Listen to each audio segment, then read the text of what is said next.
UN में हिंदी वाला भाषण, पोखरण में परमाणु प्रशिक्षण, ऐसे ही नहीं अमर है अटल बिहारी वाजपेयी का नाम।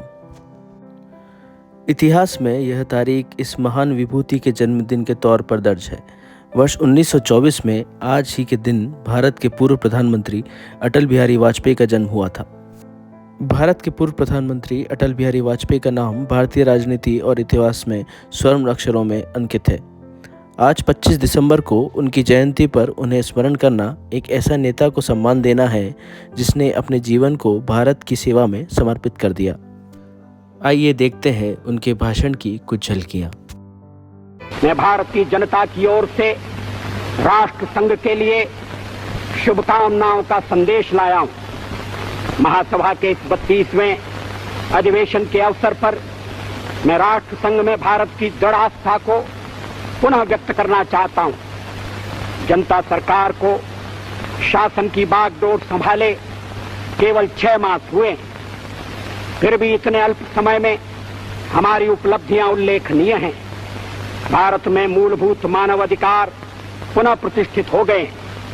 जिस भय और आतंक के वातावरण ने हमारे लोगों को घेर लिया था वह दूर हो गया है। ऐसे संवैधानिक कदम उठाए जा रहे हैं जिनसे यह सुनिश्चित हो जाए कि लोकतंत्र और बुनियादी आजादी का अब फिर कभी हनन नहीं होगा।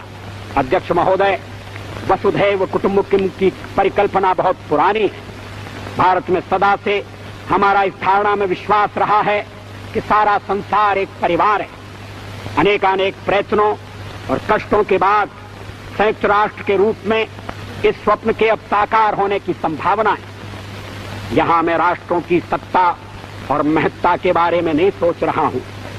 आम आदमी की प्रतिष्ठा और प्रगति मेरे लिए कहीं अधिक महत्व रखती है।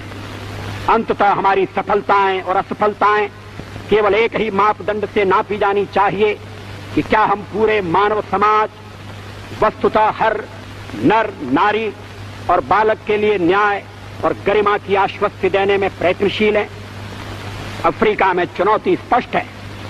प्रश्न यह है कि किसी जनता को स्वतंत्रता और सम्मान के साथ रहने का अनपरणीय अधिकार है या रंगभेद में विश्वास रखने वाला अल्पमत किसी विशाल बहुमत पर हमेशा न्याय और दमन करता रहेगा। निस्संदेह रंगभेद के सभी रूपों का जड़ से उन्मूलन होना चाहिए। हाल में इजराइल ने वेस्ट बैंक और गाजा में नई बस्तियां बसाकर अधिकृत क्षेत्रों में जनसंख्या परिवर्तन करने का जो प्रयत्न किया है, संयुक्त राष्ट्र को उसे पूरी तरह स्वीकार और रद्द कर देना चाहिए। यदि इन समस्याओं का संतोषजनक और शीघ्र ही समाधान नहीं होता तो इसके दुष्परिणाम इस क्षेत्र के बाहर भी फैल सकते हैं। यह अति आवश्यक है कि जिनेवा सम्मेलन का शीघ्र ही पुनः आयोजन किया जाए और उसमें पीएलओ को प्रतिनिधित्व दिया जाए। अध्यक्ष महोदय, भारत सब देशों से मैत्री चाहता है और किसी पर प्रभुत्व स्थापित करना नहीं चाहता। भारत न तो आणविक शस्त्र शक्ति है और न बनना ही चाहता है। नई सरकार ने अपने असंदिग्ध शब्दों में इस बात की पुनर्घोषणा की है। हमारी कार्यसूची का एक सर्वस्पर्शी विषय जो आगामी अनेक वर्षों और दशकों में बना रहेगा वह है मानव का भविष्य। मैं भारत की ओर से इस महासभा को आश्वासन देना चाहता हूं कि हम एक विश्व के आदर्शों की प्राप्ति और मानव के कल्याण तथा उसके गौरव के लिए त्याग और बलिदान की बेला में कभी पीछे नहीं रहेंगे। जय जगत। धन्यवाद।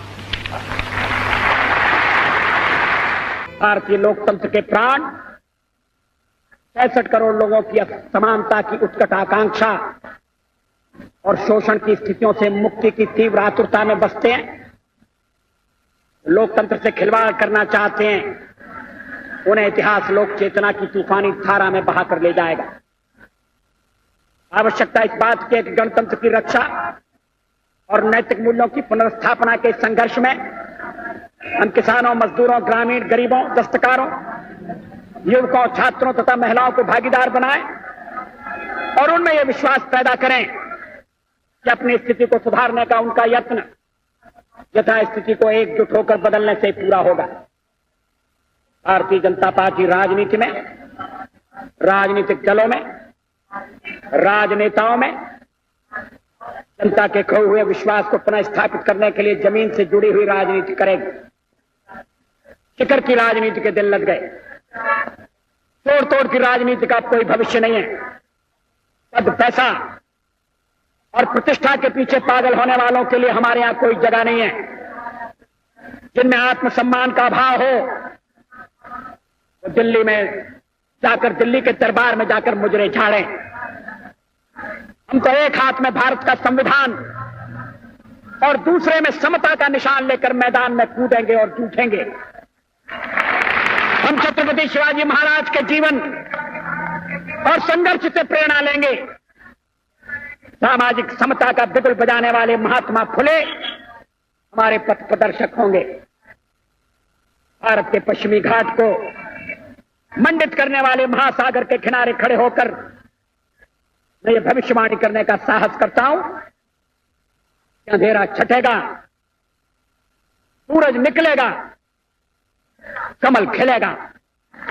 बहुत बहुत देश में ध्रुवीकरण नहीं होना चाहिए,